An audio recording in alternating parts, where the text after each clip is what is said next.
Hey, here we are. I'm looking a little bit fuzzy. I'm gonna have to play with that a little bit. Yes, you do look a little fuzzy.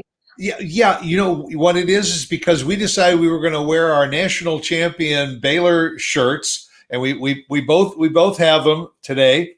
Like a- and and the thing is, they're green shirts, and when you put green shirts in front of a green screen, oh, it throws it off a little bit. oh, is So that what's happening? Okay. Well, and so I can't. I'm gonna have to do the show like this. Yeah, so I'm gonna play with it a little bit while we're talking, but yeah, we're both pretty proud of our Baylor Bears, and you especially because you got a direct connection with the kiddos. Y- Well, yes. Two, well, all three. Either two graduated from there, and one is currently there. But two got to be there. Two were students when we won the national championship. So that was great. But I have to say, my shirt came from as your special We we person.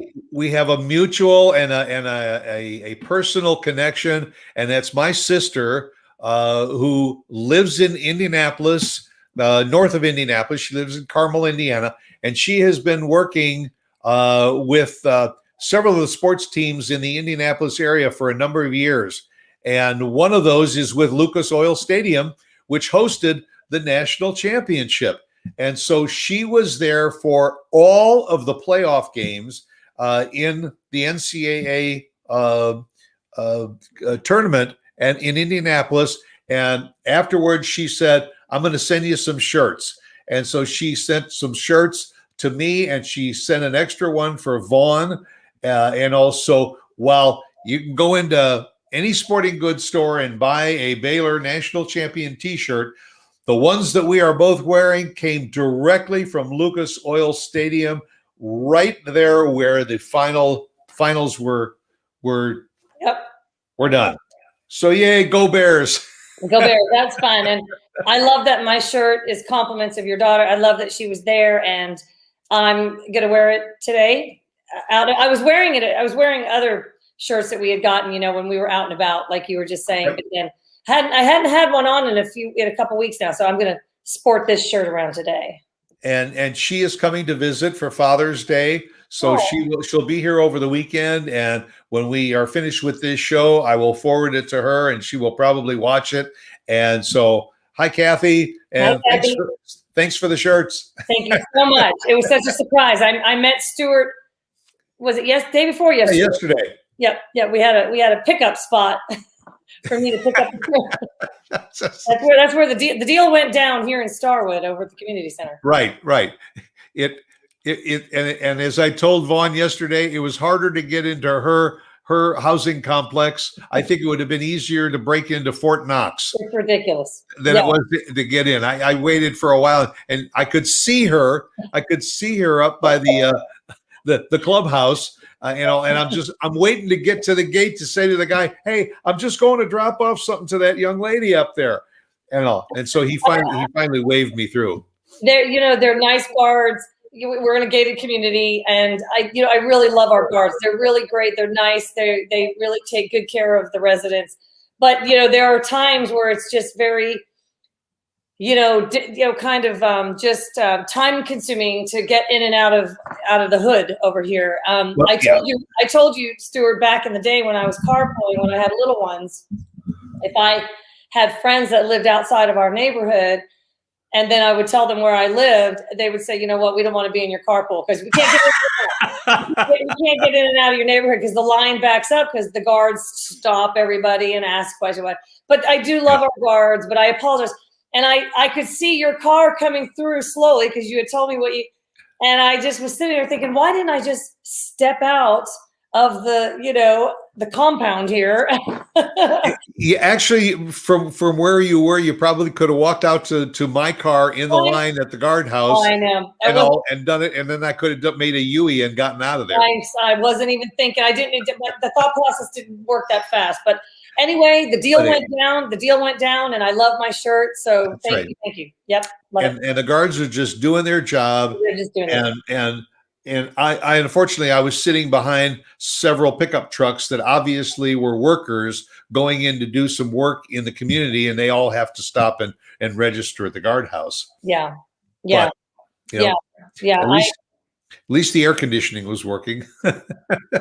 So, At least the air conditioning was working, and I know this might come into our conversation today, but the air conditioning is working, but we have all been asked to turn our ACs up and already. off and conserve and this and that. And you're seeing funny posts on Facebook about that.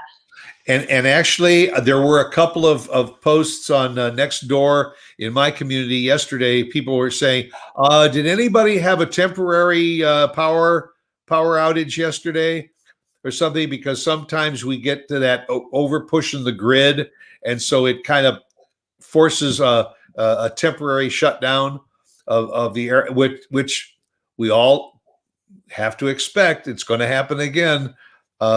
Because everybody wants their air conditioning, and when everybody wants it at the same time, it puts a little bit of a stress on the system, and so sometimes it it blows the fuse. Yeah, but yes,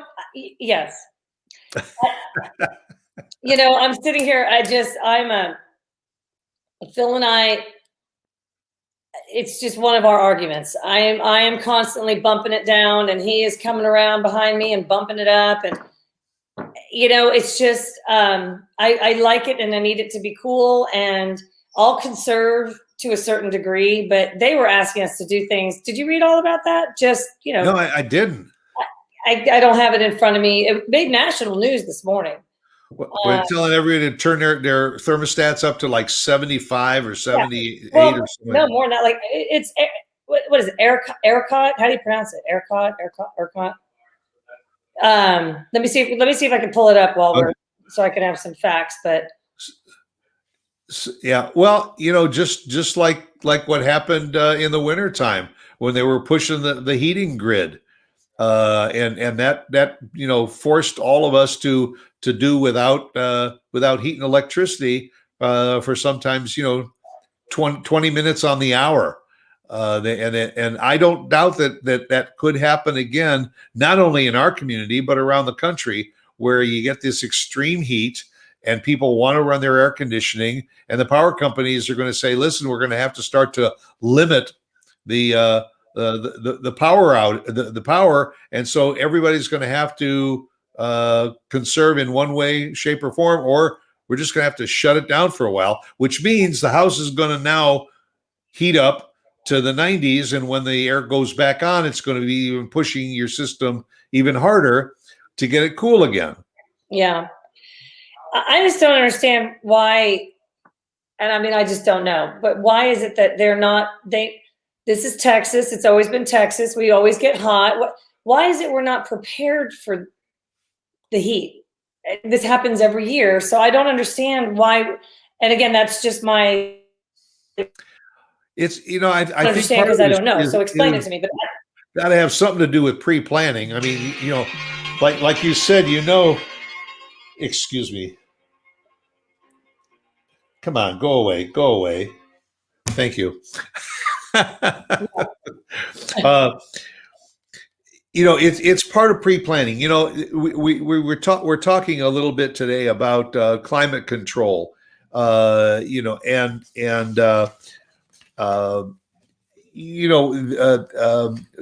warming and all of this. This ain't a new issue. It's been accelerating a lot over the last couple of decades, but this is not a new issue that we're going through. And you would think that the power companies would say, "Hey, you know what? There's going to be a lot more need for electricity, so we better start pumping up our ability to output." Plus the fact that, like where we live, in the last 10 years, we've gone from 75,000 people to over 200,000 people in one decade. Well, you got to keep up with that, with the roads and with all of the amenities and services that you have to offer. You need more police and fire people. You need more emergency vehicles to take care of things. And you need to upgrade those power grids. You fall behind and you're always going to be playing catch up. And like I said, then that's what puts us in the position where even though your thermostat is set at 72, if it's 98 degrees outside, your air conditioning system is going to push it and push it and push it, and maybe it'll get your house cool to 80, but you're probably not going to see that 72. No, and if you have a 2-story house, just double that upstairs. I mean, it's right. Yeah, I don't get it. And when we first started kind of talking about it in our family group text, because our kids are not live with, well, anyway, Matthew's not here, but we, that was kind of our response to it, was just kind of, and it seems like a lot of people on Facebook are saying the same thing, like, get your act together. How do you pronounce it? ERCOT, ERCOT. I think so, yeah. ERCOT, whatever. Get your act together. We're Texas. This is Texas. It's for 100 years. It's been, why, again, why are they not prepared for this? And then, now we're going to have rolling blackouts because of it. And then it's like, to your point, then it's going to have the system, I'm assuming, is going to have to work that much harder to regenerate and get everything back up and running. And I just don't understand it. And they didn't really offer, at least not that I read, maybe there is one out there, an explanation. They just say conserve, or a solution. And it seems to me that in the spring and in the fall, before you get into the extreme cold or the extreme heat seasons, that's when you should be working on all of this. To be trying to put a Band-Aid approach right now, or try to improve it now, is the wrong time. You're going to have to wait until we get into September, October, November, December, when it cools off. That's when you need to start working on the heating system for the winter, and then in the spring start working on that air conditioning systems for the summer. Yeah. I mean, maybe I'm just being too logical. I don't know. I thought it's logic, but their answer always is, well, it's going to cost millions and millions and millions of dollars, and who's going to pay for it? Well, looks like your heating and air conditioning bill is going to go up and up and up in order to do it. Yeah, it's like, I don't understand with modern technology why they're not capable of continuing to provide their service without having us cut back tremendously. Not just I don't understand why they're not. I just don't get it. Is it saving them money? Is this like Is this like a revenue kind of strategy on their end? I don't know, because I think that in today's world, in today's times, we should be able to provide, energy to certainly a population of this size, and comparison to other parts of the country.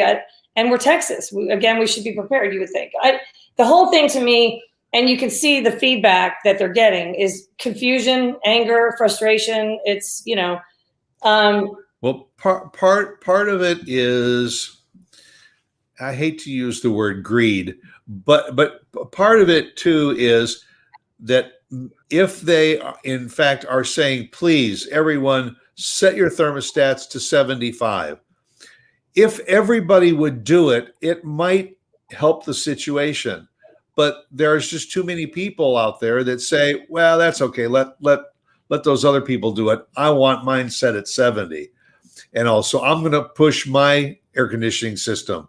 Or when you call Carrier and you say, I want to replace my medium-sized unit with a super-sized unit so that I don't have to deal with this, maybe that's a solution too.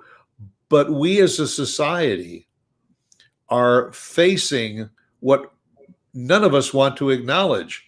And that is, we are on a super fast track to burning ourselves out with climate control and with this global warming. We've heard plenty about it, and I don't know whether you've ever taken. Do you ever get these surveys that says, of these 10 items, please rate them in order of which is the most important to you. And almost everybody, number one is healthcare. and number two is equal pay for men and women. And you go down the list, and all of a sudden, down there around number 7, 8, 9, or 10 is global warming and those environmental issues. I don't think that we are getting as passionate about it as we should be. Our kids seem to be. They're the ones that are out there protesting about the fossil fuels and promoting wind turbine energy and solar energy and trying to do away with the fossil fuels. It's maybe in my generation, we grew up without air conditioning when we were kids. I remember air conditioning in our house was a fan in the window in the kitchen, and my mother would open up the refrigerator, and yeah, it would make the electric bill go up a little bit. But sometimes you'd open up the refrigerator, and we would sit in the kitchen in the evening, and my sister and I would do the homework on the kitchen table with the fan blowing past the open refrigerator in order to get a little bit of a cool in the room. And that was called air conditioning in those days. It's a great idea. And honestly, as almost humorous as that sounds, those were the steps that you took when you didn't have this electrified air conditioning.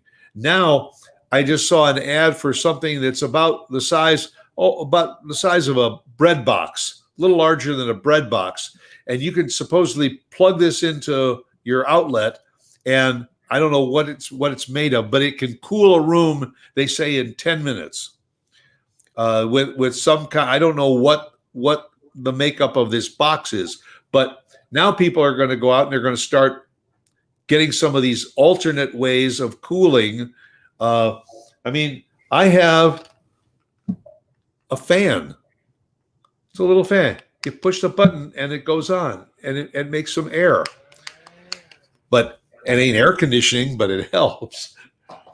But I was looking over when we started talking about what we were gonna talk about.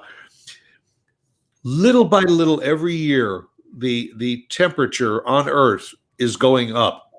And while it says maybe only 1/3 of a degree per decade, doesn't sound like an awful lot, does it? But they started comparing statistics back in 1850. And what that means is today, it's about 5 to 6 degrees warmer than it was 100, 150 years ago. And it just continues to grow. So that means on a day like today, when it's 95 in Texas, a couple of decades ago, it was maybe only 90. Well, that doesn't sound like an awful lot, but day after day after day, it gets hotter. And it means you want to push your air conditioner more in order to get cool. Now, you have an advantage, Vaughn. You open up your back door and go jump in the pool to cool off a little bit. Yeah. And a lot of people are doing that live in gated communities or in HOA communities. They've got the pools. Drive by those pools. There's almost, you can't even see the water because there are people in the major cities.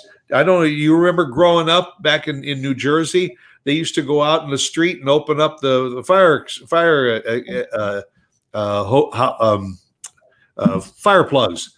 Fire hydrants. Yeah. And let the water spray. And we used to run around in the water as kids, or you'd put on the sprinkler and run through the water and sprinklers, anything to cool off. But, today we want our air conditioning and all, but. Yeah, I hear you. I mean, it's interesting because you do sometimes think about, like, even here in Texas, we used to average maybe about 4 or 5 years ago. I looked at the statistic on this, and it was at that time about they said we would get about 4 to 5 snowfalls a year in the Dallas area. Texas, I shouldn't say Texas, in the Dallas Fort Worth area. And, we haven't had that in years. Our winters have been very mild. So right. I do see I do see some of that happening. I wonder what we can do, and I shouldn't say I wonder, because I know there's a lot out there that we can do to help slow this down, I guess. And that's something maybe that needs to, I think the facts really need to be brought to people's attention, because I think a lot of people just poo-poo that theory of global warming and all that. They don't really, consider it to be real. And I think if more facts were brought to the forefront, people were educated on it, taught, or, kind of, given advice on how they could maybe do their part in slowing the kind of the progression of global warming. Yeah. I think that that's something that should be certainly, and I know that it is very much discussed. I mean, it's a hot topic. No pun intended. Right. Yeah, this is a very hot topic. Yeah. But I have to say, I'm sitting here, I'm guilty of it as well. I mean, I'm not going to put my AC up to 78, because to your point, if it's 90 something outside, your 78 is going to be up, feel like in the 80s. So it just doesn't balance out right. And then again, like I said, we're downstairs, the kids are upstairs. That's even worse. Yeah. I mean, and you can't really have it go down at nighttime either, because, you wake up, it doesn't get really much cooler here. I mean, and so you wake up and you're hot and, so I don't know. I mean, I hear what you're saying. A lot of people will follow this rule of putting your thermostats up or whatever. And then a lot of people will not. And so I don't know what to expect from it. If we have some kind of overload, I guess we'll have to do some kind of rolling blackout again. I don't know. Here we go again. And again, the experts, and I think rightly so, they're pointing the finger at us. We have, over the years, we get in our cars. When we had a little bit of a gas crisis going back, I guess it's a decade ago or so, they were promoting carpooling, telling people, instead of everybody driving themselves to work, carpool, get 4 or 5 people together in that car, because that would mean less emissions. It would mean, less cars on the highway, and some people wrapped their arms around it, and a lot of other people said, okay, that's for somebody else, but not for me. It's true. It's true. When you realize when you're driving down that highway and you're not rolling at the speed limit, it's start and stop and start and stop. And what is that doing? That's causing more emissions from the vehicles that are on the road. Those emissions add up to heat, and that's what keeps our outside temperatures high. We're mandated, I think, by the year 2050 or something, that almost all of the new cars that are being produced are going to be electric. That they're trying to get away from the use of petroleum to make gasoline to operate our vehicles. Well, that's a step in the right direction. Tesla certainly is one car manufacturer that has made it more synonymous. It's just everybody saying, well, I'm not going to get an electric vehicle because, until they got enough places to plug in to recharge, in the country. But I think it's a right move to move in that direction, that more and more manufacturers will do electric cars. We are using power faster today than at any other time in our history. And it's accelerating. One of the charts that I had, I don't know if I still have it. Yeah, I don't know whether this will show up on the screen. Yeah. You see the chart? Yes. Right over here. No, this side. Right here. This has been our power usage over the last 50 years. It kind of goes up and it goes down, it goes up and it goes down. And in the last 10 years, look what happened. It's going almost straight up. And where is that? This is nationally, all over our country. The dependence and use of fuel and all is just skyrocketing. Could it be also factor in growth in population? it's it's it's the rise of the climate change in all. Just kind of Due to man-made heat. Is that what you're saying? well, it's not only man-made issues, but it's also nature. Increase in La Nina and El Nino and all of those hurricanes and heat waves. These wildfires out west that we've gone through in California, Oregon, where millions of acres have burned. Well, it's a cycle. It's been too dry. There hasn't been enough moisture to protect the grounds. When any of these fires start, they spread. That also puts pollutants in the air, which spread across the country and all. And it just right. So it's a combination of, and I guess I should have said human induced and natural causes. That are that are affecting the warmer climate. Part of I think what science is trying to tell all of us is there are certain things that we can do as human beings to adjust this rampant global warming, but there are also things we can't control. For instance, the Earth rotates every 24 hours. The axis that the globe is on moves slightly, ever so slightly every year. Okay? What that means is, you notice my fingers up at the top? If it tilts slightly every year, more sun is getting to the glacier areas of our globe, which is melting the glaciers. It's a process it's almost fascinating. If you go to the Discovery Channel or National Geographic, there are some programs about this, and I encourage people to watch them from time to time because you're going to learn something, folks. And that is that as these glaciers melt, and all, where is that ice that's centuries and centuries and centuries old? Where's it going to go? It goes into the water. The water table rises.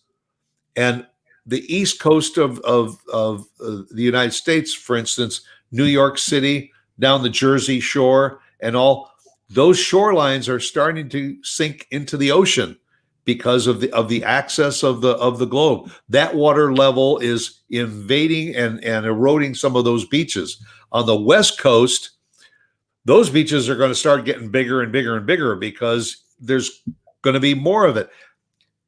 It's something we can't stop. There's just no way that we can stop it. So we have to deal with it, and we have to try and control it the best way that we can. For instance, we all water our lawns to keep our grass from dying. Well, some people don't even bother. Let Mother Nature take care of it. It'll be dry until it rains. Except if somebody's walking by and flicks that cigarette and hits that dry lot or whatever, and it starts to burn, it's going to be a problem for everybody in the area. I don't want to make this into such a doom and gloom type of a show, but it's something that I don't think that we think about enough. And we all have to conserve in a lot of ways. We just went through a pandemic, and a lot of people were laid off from work or had to cut back. And we all had to learn how to conserve a little bit during the times when all the grocery stores weren't open, the restaurants weren't open, and we maybe didn't have that cash flow going the way we wanted it to. So what did we do? We adjusted our lifestyle. Well, this is another area of our lifestyle that we have to start to look into. Well, obviously the topic has been going on for a while, but I just think, depending on who you're talking to and what you're reading, some people buy into the whole theory, other people don't. And so I don't think that you have, it's certainly not a topic that's being embraced or even taken seriously really by a good majority of our population. And if in fact our population, not just natural causes, but human-induced causes is part of the problem, then that's where we really need to spend a lot of time right now, is trying to bring this topic to the forefront and trying to educate people on the topic. Because, I can't say that I'm an expert on the topic by any means, but you cited two resources that I would recommend as well, because I find them to be reputable sources, which is the Discovery Channel, National Geographic. I would be careful, I would be careful where you seek out your facts. And I think that those are two very good sources that can help explain the situation. And I think it is real to some degree. And I think that we do need to do our part in getting control of it. I don't know that we can't reverse the effects of global warming, but we can certainly, I'm sure, help slow down the progression of it. But I think that that's something that, you do hear a lot of tongue-in-cheek kind of, global warming. People kind of roll their eyes. Talking about that again. Yeah, people kind of roll their eyes at it, and when an energy company comes out like ERCOT and puts this mandate out there, it's not really a mandate; it's a strong recommendation. Offer, and maybe they did, maybe I missed it, but offer. That's your time. That could have been used as a good time to. Not only are we asking you guys to cut back on your energy usage over the next few days, put your thermostats up to whatever, use that as a time. You've already captured our attention by asking us to do something that we're going to be reluctant to do, but you just have captured our attention. Educate us. You've got our ear. You've got our attention.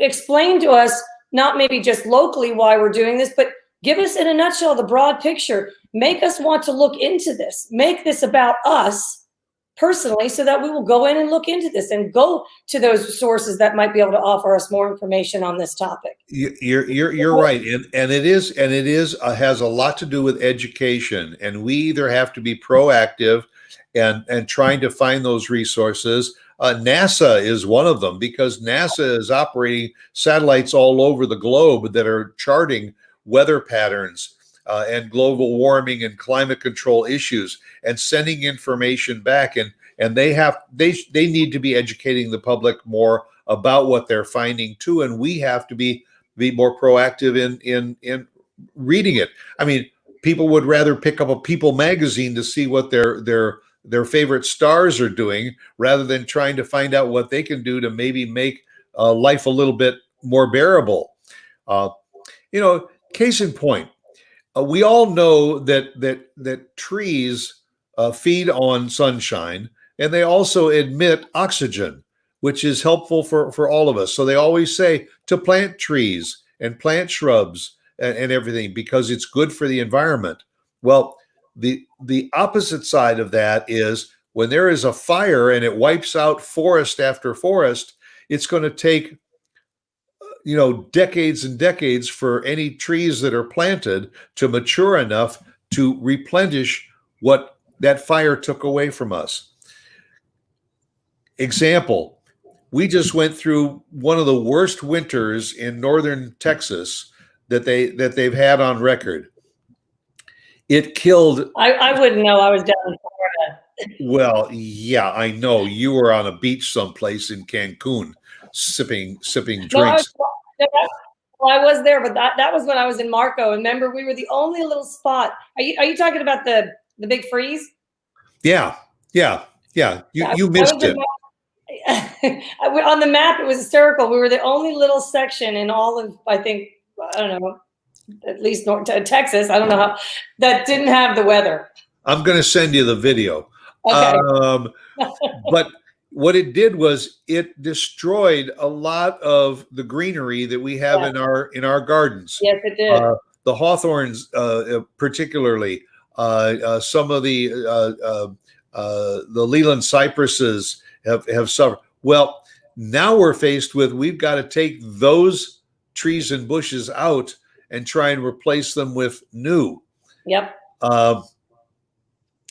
Wasn't our fault. That was Mother Nature that dropped those temperatures so far below normal for a consistent period of time, that unless people had plenty of cover to put over their landscape and bushes and flowers to save them, they were lost. I've already taken a half a dozen out in my property, and we just had a landscaper came by to tell us what maybe we can do to replace it at an affordable, amount. And naturally, a lot of the plants that were put in many years ago seem to survive under the normal temperatures that we had. But when we had an abnormal winter, some of those plants just could not take that kind of cold and the snow and the ice. But that's true. If the temperatures get too cold, even in the more tropical climates, it will kill palm trees and some of those lush flowers that you enjoy in those areas also. Yeah, I have a friend, by the way. I was just walking with her this morning. I got my quick workout in before the show, and she had her landscaper come just yesterday to replant, to dig out all that she had lost. She lost a lot in her front beds. I think it's funny to me because I've been looking at a lot of what was lost here in our neighborhood, and a lot of it depended on kind of where your plants or whatever trees were located, because I think the wind had a play a part in it, and was it next to a warmer wall next to your house? But so it was kind of a real hit or miss. If it was on the north side of your house, a lot more was lost there because that's the shaded side, and that stayed in the cold longer. Yeah. If you were on the southern side, even though it was cold out, the sun came out, and the sun would give enough warmth to keep those plants intact.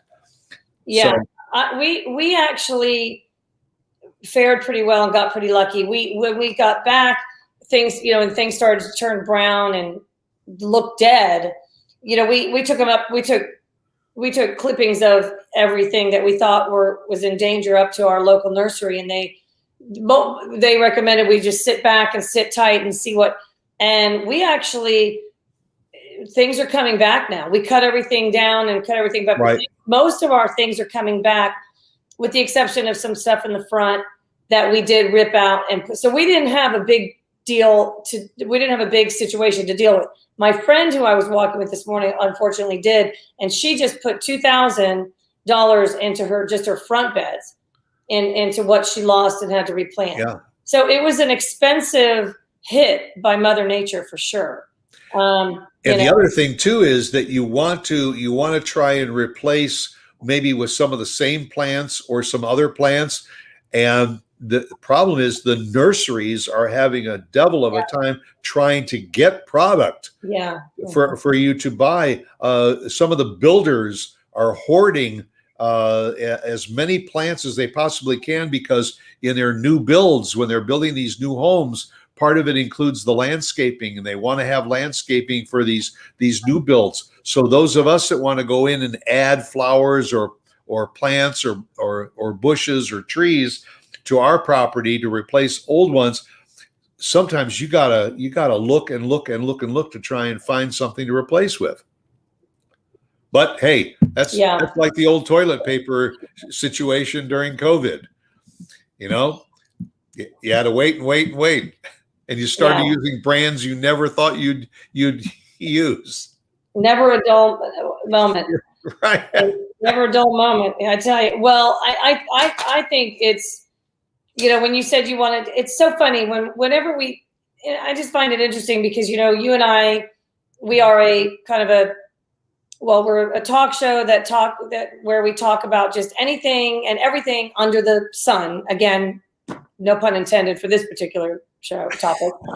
But what it does is it's interesting to me because I don't give a lot of thought to global warming. I just, we are just two people that we're not experts on almost anything that we talk about.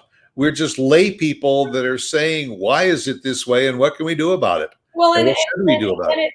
But it generates conversation. And I think for me, I now hopping off this show, I just have more I don't know that I have a great deal more knowledge on the subject, but I certainly have, more consideration to the topic. And I've never been one to think that it's not real. I just don't know to the extent, that it is a situation. And I believe it to be one for sure. I think really what I gather from just even talking with you is that it needs to be, it is out there. Don't get me wrong. I know it's out there, but I mean, just put it out there in a more productive manner. Like I said, use opportunity to educate. And you had talked about it earlier in the show. If you're listening to this show, go hop onto one of those reputable, websites, National Geographic, like you said, Discovery Channel. I'd be careful where you go. Because you could hear all kinds. Yeah, there's a lot of misinformation and everything out there. Yeah. But as I say, National Geographic, there was a discussion about the Goddard Space Center. It has been doing a lot of research over the years on global warming and all, as well as NASA. It's worth it to be a little bit more proactive and sometime just see what you can do. Take a look at your own property and see, am I wasting water that is a valuable commodity? Is there something that maybe if I put a tree or something over here, it would create more shade on my house that will now keep the temperatures down so I don't have to run my air conditioner as hard? Sometimes it can be relatively cost effective and simple fixes and all, but you have to know what they are. Yeah, and share that information with your neighbors and learn about it by Googling it online. Yeah, absolutely. I mean, it's and just see which and I don't think that they're saying anything major really, but there's certainly things that we can do on our end. Yep. To just help. I mean, just do our part, even if it's just a little bit. That's right. And instead of trying to crank the air conditioning down, just go out and jump in the pool and all. And you can cool off that way instead of running your air conditioning bill through the roof. Well, yes. And a couple of other things that you can do is you can check out our sponsors. We didn't say anything earlier today about our sponsors, but we are brought to you by DFW Networking Diva, Christine Dean, who can help you with your website development. She can help you with your business, promoting your business, networking your business, increasing your sales, and all. Go to the website. You can even get a free consultation with her to find out more about the things that she does, just to see if maybe it can be advantageous to you and to your company. And our other sponsor is Irving Chung, who is a franchise consultant. And you can reach him at bigconsideration.com. Reach out to Irving. If you've ever had even the slightest thought about maybe franchising, could I, should I, what's it all about? Again, free consultation to talk to Irving about franchising to see if maybe it's something you want to get involved in. So we thank them very, very much for sponsoring our program. And also thanks again to Mark Warner, our production guru, in helping us get this program to you in a timely manner every week. He's the force behind something to talk about, and we thank him very, very much. And thank you for joining us, and thank you, Vaughn, for our promoting our national champion Baylor Bears. And I'll go out. Go out and make it a great one and all, and come back and see us again same time next week for another edition of Something to Talk About. See you then.